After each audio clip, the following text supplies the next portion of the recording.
Last week, we talked honestly about what the Bible says about marriage, especially hard, painful, and unhealthy marriages. Not from culture, not from opinions, but from God's word. And today, I want to talk about the woman who has been sitting with that truth and asking, okay, what do I do now?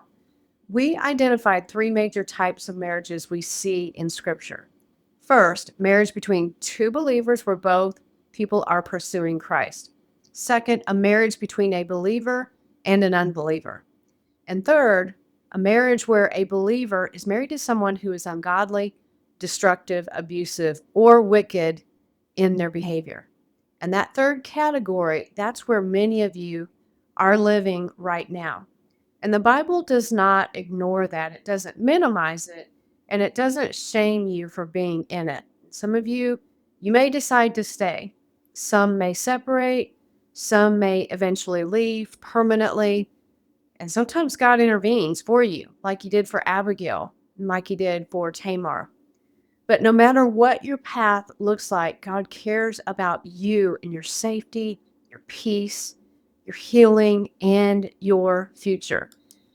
This gives a whole new meaning to Jeremiah 29:11, where Jeremiah the prophet says, "For I know the plans that I have for you, plans to prosper you and not to bring you harm."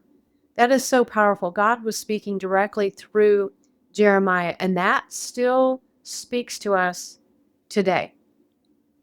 Today, I want to give you three things that you need to begin doing if you are really serious about walking toward freedom, whether you stay or go. This is about strengthening your spirit. It's about reclaiming your clarity and your sanity and rebuilding your life with God at the center. Number one, you have to pray for the leading of the Holy Spirit. Ask God for wisdom. Ask Him for clarity and ask Him to show you truth without distortion.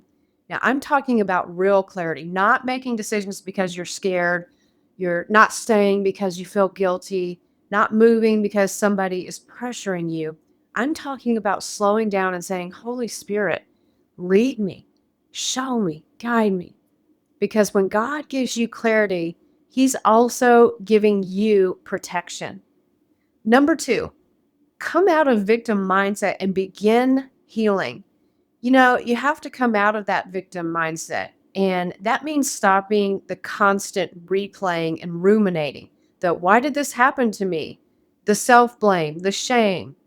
Let me share something with you. I met a woman recently who had been in a narcissistic relationship for years, years, and that probably describes a lot of you.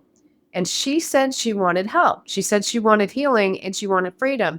But every conversation that we had, she just kept replaying what had happened to her over and over and over. She was so focused on what the narcissist did that she couldn't step into what God was trying to do. And I realized, hey, she didn't want to let go of the pain because the pain had become her identity.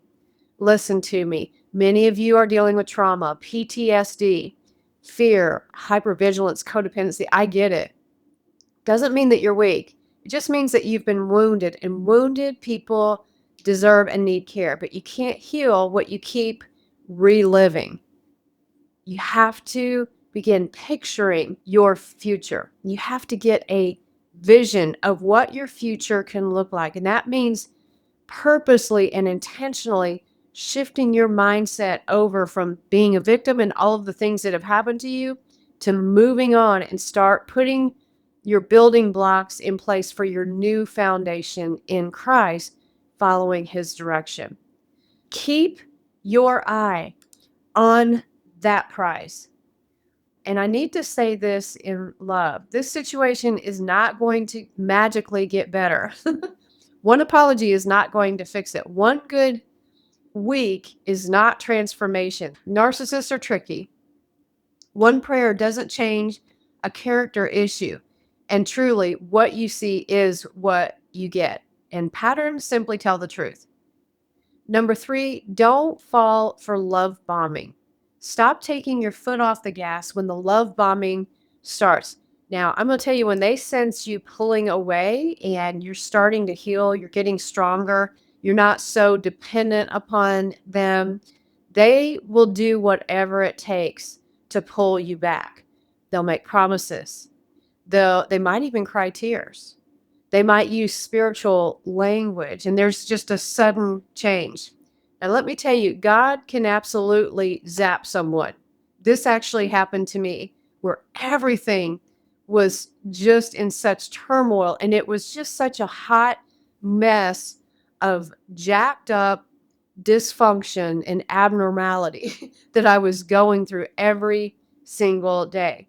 And you know what? God was hearing my cry, and he zapped the narcissist in my life. And suddenly, I mean, in a moment, everything was kind, everything was thoughtful and caring.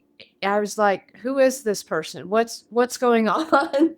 God, did you zap this person? Well, the truth is that a narcissist never can stay behind that mask for very long. The narcissist will always be revealed. So you've got to keep moving toward that vision that I talked about in my second tip for you. Listen to me. Narcissists, they don't transform. They refuse to give up their own will. And what they do is they manipulate. They try to control.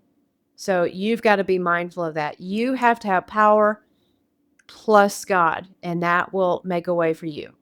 So here's what you need to hear. You are not trapped. You actually have the power to remove yourself emotionally. And I'm praying for you. As a matter of fact, I'm going to pray for you right now. Father, I pray for this one who is contemplating the next move.